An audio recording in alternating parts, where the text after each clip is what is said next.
Mateus 24, 33. Então aparecerá no céu o sinal do Filho do Homem. Todos os povos da terra se lamentarão e verão o Filho do Homem vindo sobre as nuvens do céu com poder e muita glória. E ele enviará os seus anjos com grande clangor de trombetas, aos quais reunirão os seus escolhidos dos quatro ventos, de uma a outra extremidade dos céus. Aprendei, pois, a parábola da figueira.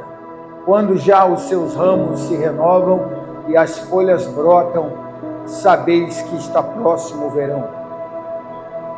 33. Assim também vós, quando virdes todas essas coisas, sabeis que está próximo às portas.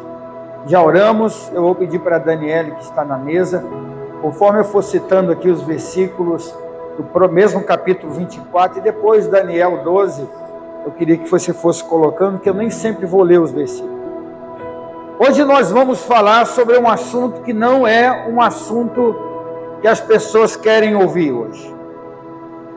Nós vamos falar de um assunto que hoje ele não agrada mais o coração das pessoas.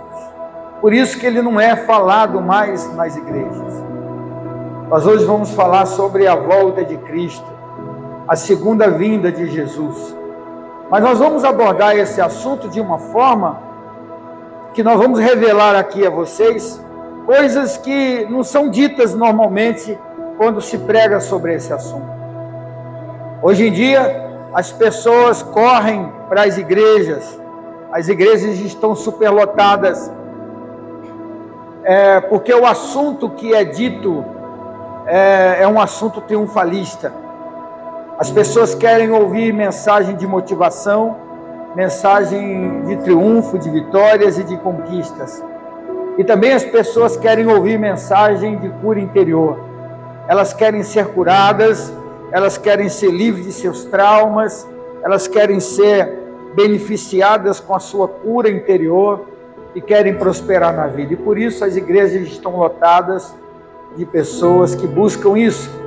E quando você se dispõe a pregar sobre a segunda vinda de Cristo, sobre o retorno de Jesus para buscar a igreja, é um assunto que parece que todo mundo já sabe, ou as pessoas não querem ouvir, né? É um assunto que caiu já no desuso, está fora de moda, né? Então por isso ele é um tema raro de ser escutado. E eu quero começar falando que nossos pais, nossos avós, quando escutavam esta mensagem, eles escutavam o seguinte: e será que vocês ouvirão sobre terremotos, princípio de guerras, fomes, pestes? Então esse será o princípio das dores e assim estaremos perto do fim. Então, os nossos pais, os nossos avós, eles viram a fome, a guerra. Aconteceu muitas guerras. As guerras acontecem desde o princípio da humanidade. A fome também está estabelecida na humanidade, desde o princípio da humanidade. As pestes, as doenças, as epidemias, né? Isso tudo é muito comum. Então, nossos pais viram isso. Mas eu vou falar coisas para você hoje aqui, de coisas que eles não viram, que só nós é que vimos, essa geração. Por isso que eu vou falar sobre a vinda de Cristo, o quanto está perto, o quanto Jesus já está às portas, e nós vamos falar sobre isso. Mas antes de falar, eu primeiro preciso dizer a vocês que Mateus 24, do 6 ao 8, fala sobre que a segunda vinda de Cristo é parecido com as dores do parto. Olha lá, Dani. O capítulo 24, o versículo de número 6 ao 8 diz: e certamente ouvireis falar de guerra, de rumores de guerra. Vedes, não vos assusteis, porque é necessário que assim aconteça, mas ainda não é o fim. Porquanto se levantará nação contra nação, reino contra reino, e haverá fomes e terremotos em vários lugares. Porém, tudo isso é o princípio das dores. No original está escrito, porque tudo isso é o princípio das dores de parto. Em algumas Bíblias você vai encontrar dores de parto, em outras Bíblias você vai encontrar dores. E por que Jesus está dizendo aqui que a volta dele, os sinais que antecederão a sua volta, parece com dor de parto? Você que é mãe, você que deu à luz, sabe que a dor do parto, ela começa a dar aqui nas cadeiras, conforme a gente diz, os quadris. Ela começa a sentir dor nos quadris, depois ela começa a sentir contrações, e aquela dor dos quadris começa a vir e pesar, como se estivesse empurrando aquela criança, e as dores vão aumentando,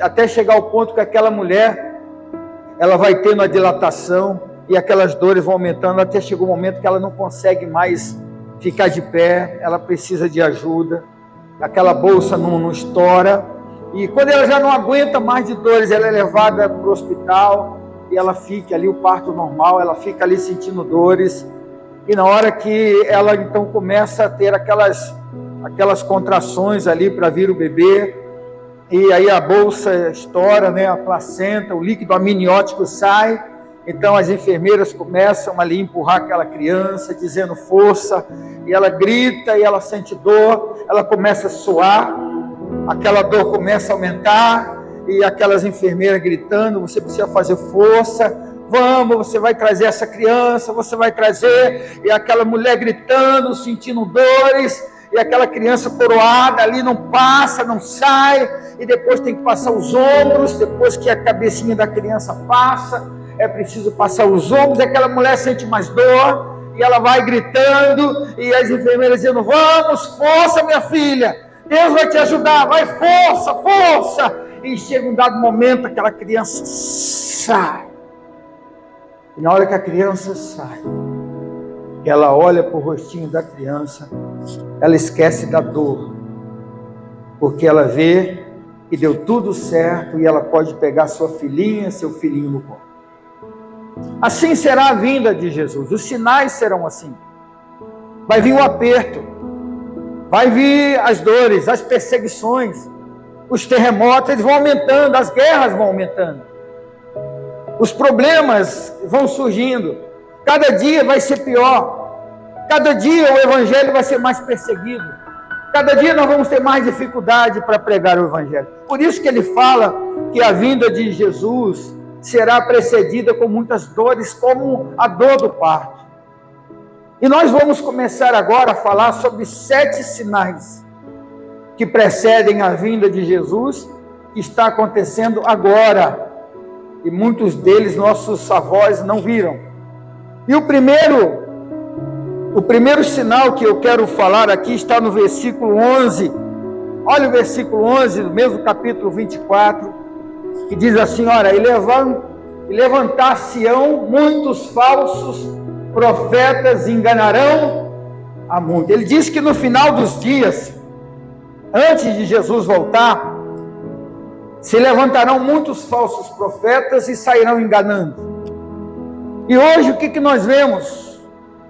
Aí hoje nós vemos falsos profetas em todos os lugares, ensinando coisas que Jesus não ensinou, mandando as pessoas fazerem coisas que Jesus não mandou fazer.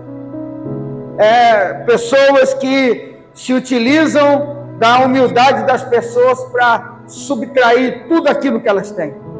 Aí você começa a imaginar nome de igrejas, nome de cultos, nome de pessoas, tudo para ludibriar, para enganar, para iluminar a mente das pessoas, a ponto delas entregarem tudo que elas não poderiam entregar.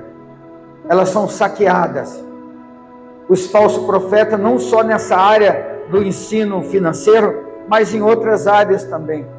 Eles ensinam todo tipo de coisa, eles aprendem a fazer barganhas, eles ensinam sobre o triunfalismo, que você é um vencedor, que as coisas vão dar certo para você. Se você aceitou a Jesus, seus problemas acabaram, as suas lutas acabaram, e a gente sabe muito bem que a gente aceita Jesus e passa por lutas, a gente é perseguido, assim como Jesus foi perseguido.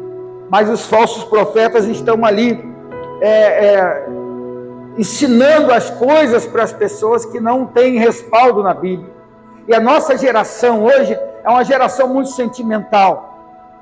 Então ela não pode ser cobrada, ela não pode ser arguida, porque se isso acontece, elas saem da igreja e ficam vulneráveis, acabando caindo na mão de um lobo, de um falso profeta como esse.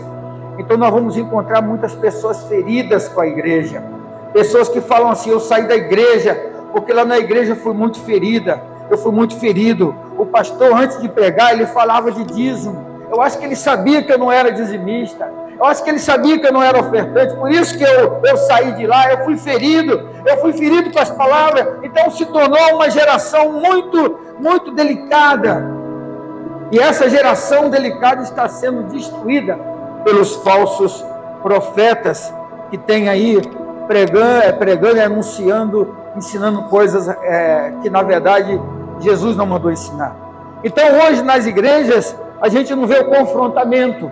Você raramente vai ver uma pessoa pregando sobre a volta de Cristo, sobre arrependimento, sobre abandonar o pecado, sobre pedir perdão, sobre se humilhar, sobre perdoar, sobre abandonar o engano. Então a geração de hoje, ela não pode ouvir uma verdade, um confrontamento. Então muitos pastores, eles não querem falar sobre abandonar o pecado. Eles não querem. Eles, na verdade, nem em alguns pontos eles não podem. As igrejas se tornaram empresas. Então a Bíblia diz que se levantaria muitos falsos profetas. A igreja se tornou empresa e os crentes se transformaram em clientes. E o segundo sinal que está aqui no versículo 12, capítulo 24, verso 12. Olha aí. E por se multiplicar a iniquidade, o amor se esfriará de quase todos. Iniquidade é um pecado que a gente se acostumou com ele, as pessoas se acostumaram com ele. A pessoa fica cometendo aquele pecado, ele sabe que está errado, a Bíblia condena, ele já leu o texto, já disseram para ele que está errado, mas ele continua fazendo. Isso chama-se iniquidade. Então nunca o pecado foi tão exposto como no dia de hoje. No passado, as mulheres tinham vergonha de expor seu corpo. As pessoas tinham vergonha de falar de sexo. O nosso pai, nossa mãe tinha vergonha de nos ensinar a sexualidade correta. Hoje em dia, onde você vai, todo lugar existe a sexualidade exposta. As pessoas não têm mais vergonha de expor o seu corpo. O casal no passado não se beijava na boca, na frente da sociedade, porque tinha vergonha. Hoje você não encontra só beijo, hoje você encontra o pecado exposto em todo lado. Nunca o pecado foi tão exposto como nos dias atuais. Nunca se falaram tanto de pecado como uma coisa normal, como é feito nos dias de hoje. Basta você viajar um pouquinho na internet que você vai ver isso. Então o pecado hoje, ele é exposto de uma forma natural. Nunca o pecado foi tão aplaudido. Porque o pecado, ele se estabeleceu na nossa geração de uma forma explícita.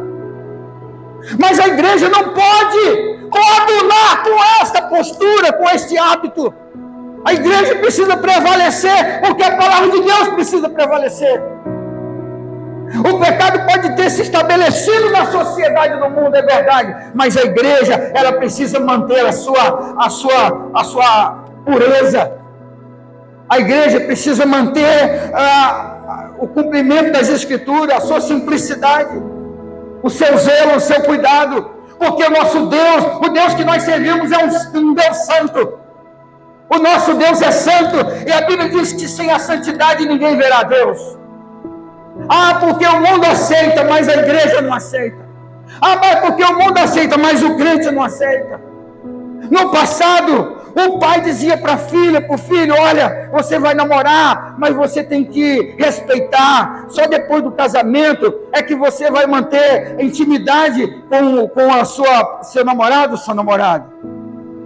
Hoje os pais, eles abrem a porta do quarto para que os filhos namorem e passem a noite juntos, e é normal, e é aplaudido. Sabe o que isso significa? Que Jesus está chegando, que a volta de Jesus, ela está sendo acelerada. O pessoal está falando: pastor, será que essa guerra de Israel é a volta de Jesus? A volta de Jesus não é a guerra de Israel. A volta de Jesus são os sinais, como as dores de parto, que vai aumentando, sinais vão aumentando dia após dia. Então o pecado, ela trouxe o conformismo. As pessoas estão conformadas com o pecado. Mas é assim, é normal. Existem pessoas que foram pregadores renomados no passado e hoje condenam: mas Jesus não condenou isso. Olha meus uísques, minhas bebidas aqui em cima da mesa. Deus não condena isso.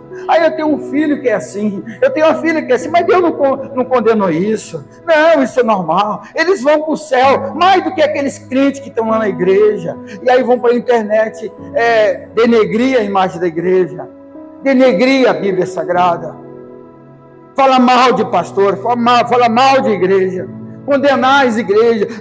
Essas igrejas, elas são corrompidas.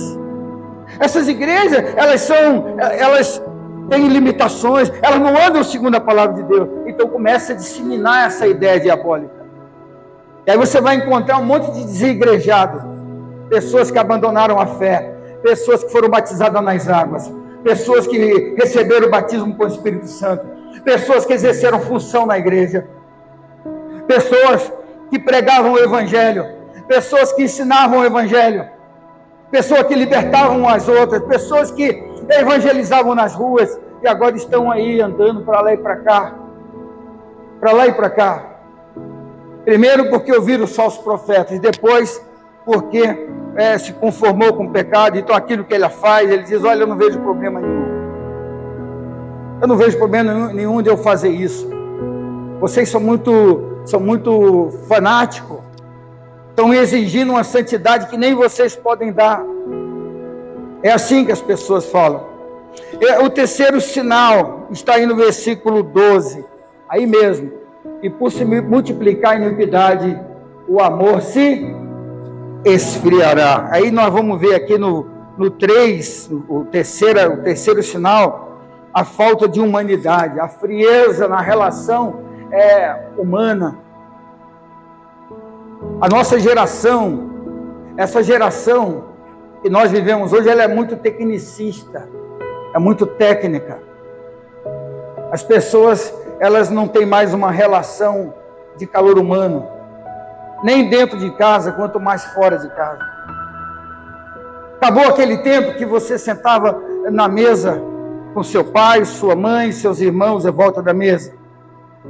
Acabou aquele tempo que você sentava conversando com seu pai, com a sua mãe, falando: olha, pai, estou passando esse problema. Não, hoje é cada um dizendo: olha, minha vida é minha vida, meta-se com a sua vida. Meu pai não tem nada com a minha vida, minha mãe não tem nada com a minha vida. Porque agora eu sou maior, eu sou dona do meu nariz, dono do meu nariz. Mas nós continuamos sendo filhos, nós continuamos sendo crentes e filhos. Então o tecnicismo, ele tem crescido, e essa frieza tem crescido. As pessoas não ligam mais umas para as outras, não se preocupam mais umas com as outras. Falta de compaixão. A compaixão acabou. Jesus chorou. A Bíblia diz que quando Jesus chega lá no sepultamento de Lázaro, e ele vê as irmãs chorando, os amigos chorando, a Bíblia diz que Jesus chora também, porque ele sentiu sensibilidade ao ver os seus amigos de Lázaro chorando, porque ele era muito amado, e ele se sensibilizou. Ele sentiu aquela dor que as pessoas estavam sentindo. A Bíblia nos ensina para nós nos alegrar com os que se alegram e chorar com os que choram. Hoje a gente vê um isolamento muito grande, uma frieza muito grande, uma falta de amor muito grande, uma falta de compaixão muito grande. É uma geração que está faltando essa relação interpessoal com mais amor. Realmente você para conversar com alguém, vê aquela pessoa está até doente, E é da sua casa, da minha casa, e a gente não sabe, não se preocupa, se vê de vez em quando. Essa falta de amor foi apontado por Jesus aqui nesse texto como um dos seus sinais. Pastor, mas isso acontecia no passado. Sim, mas hoje aumentou. Às vezes você vê pessoas brigando, pessoas sofrendo no chão, raramente para alguém para socorrer, para estender a mão. Às vezes a gente sabe que aconteceu alguma coisa, mas a vida continua, a gente precisa continuar vivendo. Ao contrário disso, aumentou o ódio. O amor se esfria, mas o ódio aumentou. A raiva aumentou, a inimizade aumentou. As pessoas estão sendo inimigas das outras muito fácil. Não precisa de muita coisa para parar de conversar, para parar de se relacionar. Pouca coisa é o suficiente. E às vezes dentro de casa, às vezes entre o marido e a mulher, que era para estar se unindo. Existem pessoas que não conseguem parar no grupo do WhatsApp da família. Não conseguem se relacionar. Qualquer coisa briga, qualquer coisa xinga, qualquer coisa discute, qualquer coisa...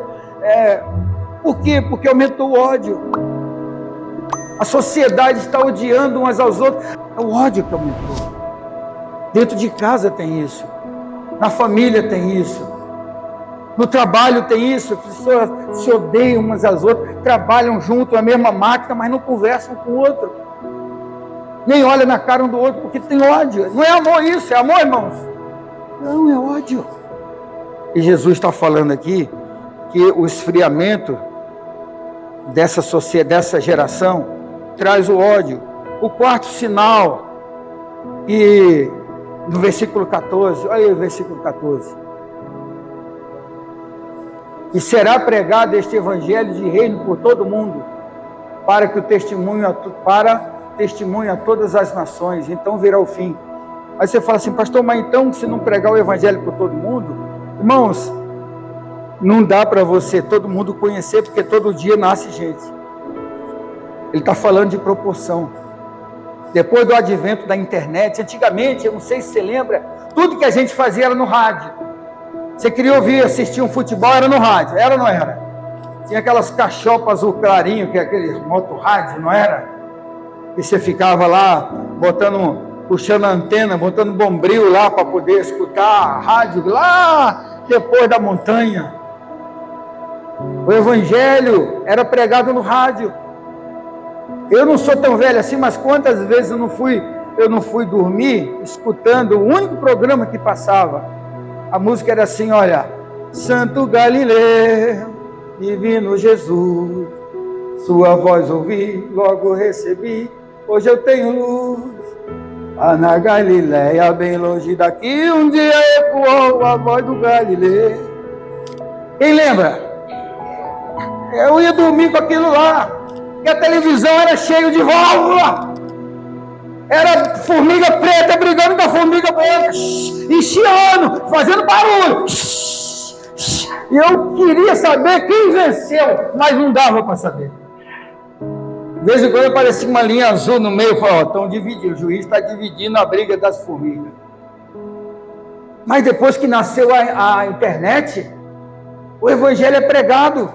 Se você quiser pregar o evangelho, basta você abrir o Facebook, abrir a Bíblia e falar lá, um versículo, o amor de Deus, começa a falar ali, porque Deus amou o mundo, e mais um minuto você fala, olha, Deus amou você. Ele mandou Jesus para te salvar. Se você quiser aceitar Jesus, abre seu coração. Eu vou orar por você. Senhor, abençoa essa pessoa. Amém. Amanhã eu vou fazer outra live.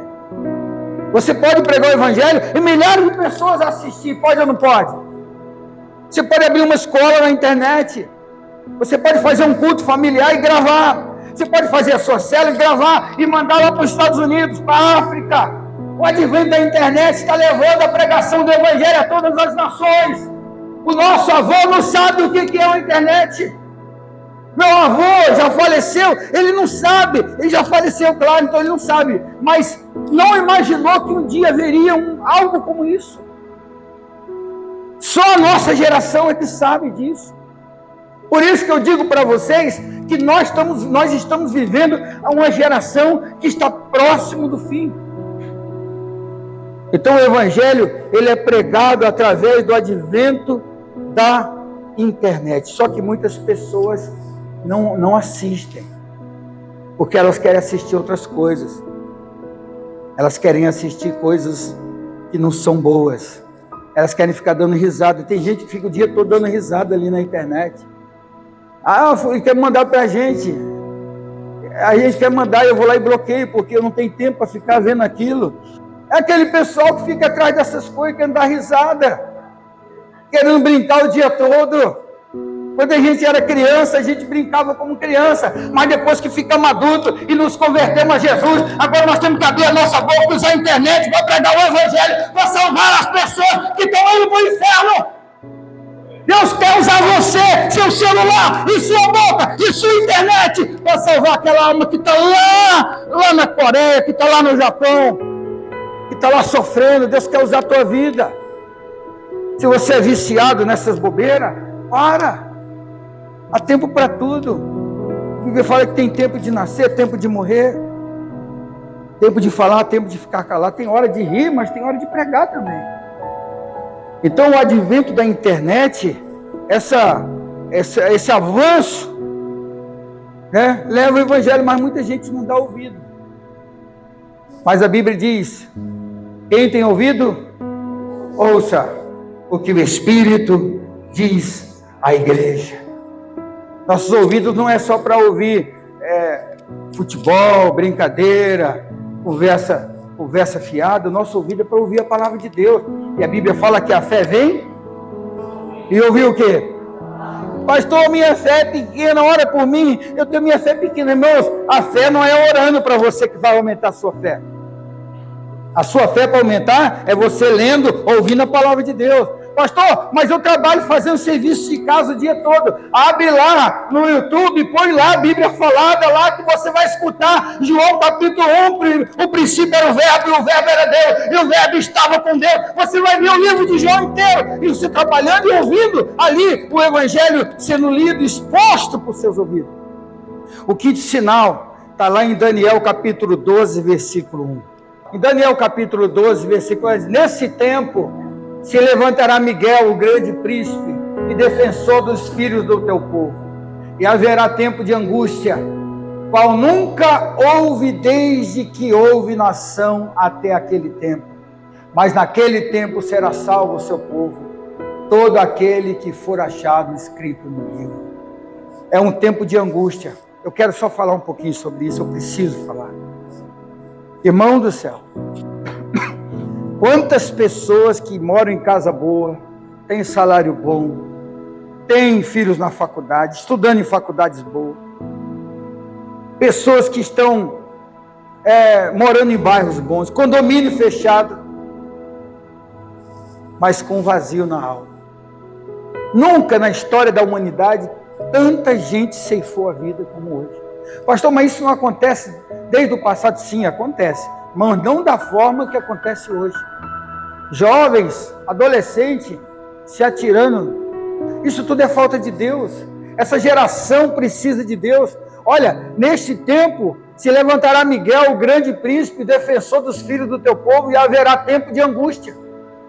Então as pessoas estão angustiadas, estão depressivas, estão tristes, estão sentindo uma dor dentro de si, não conseguem se controlar, perderam o controle emocional. Essa profissão aí que o meu genro entrou aí, a psicologia, eu não sei as co-irmãs que tem aí, mas essas profissões freudianas, que vem de Sigmund Freud, o pai da psicanálise, né? Essas profissões têm crescido. As pessoas procuram um psicólogo, fazer tratamento, tomam um remédio ansiolítico, remédio para dormir, remédio para acordar, remédio para... eu preciso, pega meu remédio, eu estou perdendo o gelinho, eu estou ficando nervoso, eu preciso tomar meu remédio. Eu estou nervoso, eu vou ter um troço, aí toma um remédio. Aí você pensa que é um remédio para dor de cabeça. Não é. É um remédio para controlar o emocional. Então, sabe o que é isso? É angústia. Nós estamos vivendo um dia de angústia. As pessoas estão vazias. Elas estão andando para lá e para cá, para lá e para cá, como ovelhas sem pastor. Ela começa a falar, ela começa a chorar. Ah, eu tenho tudo, mas meu marido é uma bênção. Você tem recursos? Tem, eu sou próspero. Você tem casa? Eu moro lá no condomínio, mas eu sou infeliz. Eu sou infeliz. Sabe o que falta? Falta Jesus. Falta entregar a vida para Jesus. Deixar o Espírito Santo de Deus entrar na sua vida. Você vai ver que esse mal vai sair. E essa angústia vai sair. E o Espírito Santo vai se mover dentro de você. E aí o gadernal vai sumir. E Deus vai te fazer mais do que vencedor. E você vai dizer, foi liberta. Sou liberta. Deus está comigo. Ele curou a minha mente, curou meu coração, curou meu espírito. E agora eu sou uma nova criatura. Amém, igreja? Vamos para o próximo, que é o sexto. Sexto, Daniel 12:4.